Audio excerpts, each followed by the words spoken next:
ఓం శ్రీ రామచంద్ర పరబ్రహ్మణే నమః. భగవద్బంధువులందరికీ హృదయపూర్వక నమస్కారాలు. ఓం శ్రీ రామచంద్ర పరబ్రహ్మణే నమః. ఆపదామపహర్తారం దాతారం సర్వసంపదాం లోకాభిరామం శ్రీరామం భూయో భూయో నమామ్యహం.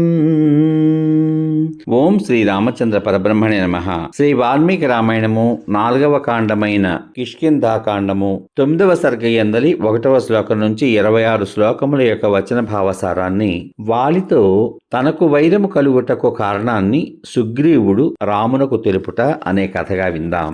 శత్రు సంహారకుడైన వాలి అనే పేరు గల నా అన్నగారు మా తండ్రికి చాలా బహుమానపాత్రుడు. పూర్వము నాకు కూడా బహుమానపాత్రుడిగా ఉండేవాడు. మా తండ్రి మరణించిన పిమ్మట మంత్రులందరూ ఇతడు జ్యేష్ఠకుమారుడు కదా అని ఆలోచించి అతన్ని చాలా గౌరవింపబడిన వానరరాజునుగా రాజ్యమునందు నియమించారు. తండ్రి తాతల నుండి సంక్రమించిన ఆ మహారాజ్యాన్ని అతడు శాసిస్తూ ఉండగా నేను అన్ని కాలములందు కూడా సేవకుని వలె వంగి ఉన్నాను. దుందుభికి అన్నగారు మయుని పెద్ద కుమారుడు అయిన మాయావి అనే తేజస్శాలి అయిన రాక్షసుడు ఉండేవాడు. పూర్వం అతనితో వాలికి స్త్రీ మూలంగా వైరం ఏర్పడింది. ఆ మాయావి ఒకనాడు రాత్రి జనులందరూ నిద్రిస్తూ ఉండగా కిష్కింధ ద్వారానికి వచ్చి చాలా కోపంతో బిగ్గరగా అరుస్తూ వాలిని యుద్ధానికి పిలిచాడు. అప్పుడు నిద్రపోతున్న వాలి గర్జిస్తున్న అతని భయంకర ధ్వనిని విని సహించక వేగంగా బయటికి వచ్చాడు. అప్పుడు స్త్రీలు నమస్కరిస్తూ నేను నివారించినా కూడా వినకుండా వాలి ఆ అసురుని చంపడానికి కోపంతో బయటికి వెళ్ళాడు. మహాబలశాలి అయిన ఆ వాలి ఆ స్త్రీలనందరినీ త్రోసిపుచ్చి బయలుదేరాడు. అప్పుడు నేను కూడా స్నేహం వలన ఆ వాలితో కూడా బయటికి వెళ్ళాను.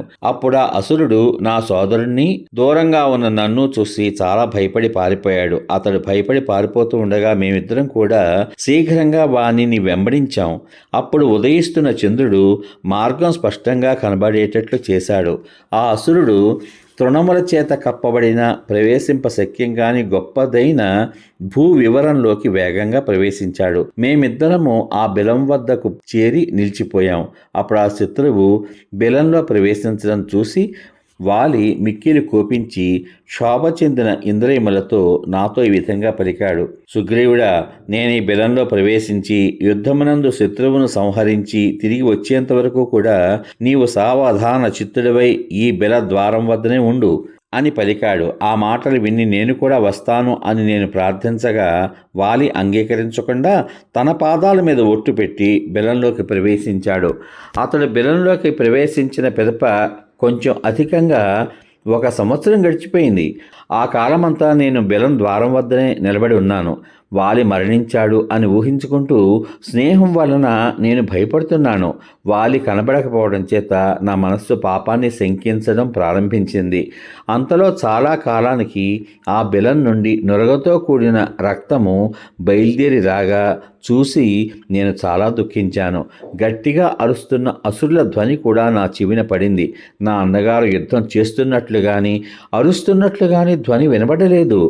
నేను ఆ గుర్తులను బట్టి నా సోదరుడు చంపబడ్డాడు అని ఊహించుకుని దుఃఖార్తుడనై పర్వతమంత శిలతో ఆ బిల ద్వారాన్ని మూసివేసి అతనికి తర్పణాలు కూడా చేసి కిష్కింధ చేరాను.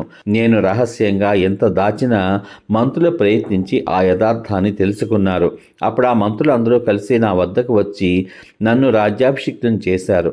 నేను న్యాయసమ్మతంగా రాజ్యాన్ని పాలిస్తుండగా వాలి శత్రువైన దానవుని చంపి వచ్చాడు. నేను రాజ్యాభిషిక్తుడినై ఉండడం చూసి కోపంతో ఎర్రబడిన నేత్రాలతో నన్ను దూషించి నా మంత్రులను బంధించాడు. నేను అతనిని నిగ్రహించడానికి సమర్థుడనే అయినా నా బుద్ధి అన్న మీద ఉన్న గౌరవం అడ్డుకుంట్ల చేత ఆ పాపాత్మని విషయమున క్రూరంగా ప్రవర్తించలేదు. నా సోదరుడైన వాలి శత్రువును చంపి పట్టణంలో ప్రవేశించగా నేను ఆ మహాత్ముని గౌరవిస్తూ యథావిధిగా అభివాదం చేశాను. కానీ అతడు మన సంతోషపూర్వకంగా నన్ను ఆశీర్వదించలేదు. నేను అతనికి నమస్కరించి అతని పాదాలను కిరీటంతో స్పృశించినా కూడా ఆ వాలి కోపావిష్టుడై నన్ను అనుగ్రహించలేదు. సమాప్తం. ఇంతవరకు మీరు శ్రీ వాల్మీకి రామాయణము 4వ కాండమైన కిష్కింధాకాండ యందలి 9వ సర్గ యందలి గల 1వ శ్లోకం నుంచి 26వ శ్లోకం వరకు గల అన్ని శ్లోకముల యొక్క వచన భావసారాన్ని, వాలితో తనకు వైరం కలగడానికి గల కారణాన్ని సుగ్రీవుడు రామునకు తెలుపుట అనే కథగా విన్నాం. రేపటి భాగంలో శ్రీ వాల్మీకి రామాయణం 4వ కాండమైన కిష్కింధాకాండ యందలి 10వ సర్గ యందలి గల 1వ శ్లోకం నుంచి 35వ శ్లోకం వరకు గల అన్ని శ్లోకముల యొక్క వచన భావసారాన్ని, వాలి నన్ను రాజ్యము నుండి బహిష్కరించాడు అని సుగ్రీవుడు చెప్పుట అనే కథగా విందాం. ఓం శ్రీరామచంద్ర పరబ్రహ్మణే నమః. శ్రీరామ రామ రామేతి రమే రామే మనోరమే సహస్రనామ తత్తుల్యం రామనామ వరాననే. ఓం శ్రీరామచంద్ర పరబ్రహ్మణే నమః. సర్వే జనా సుఖినో భవంతు. శుభమస్తు.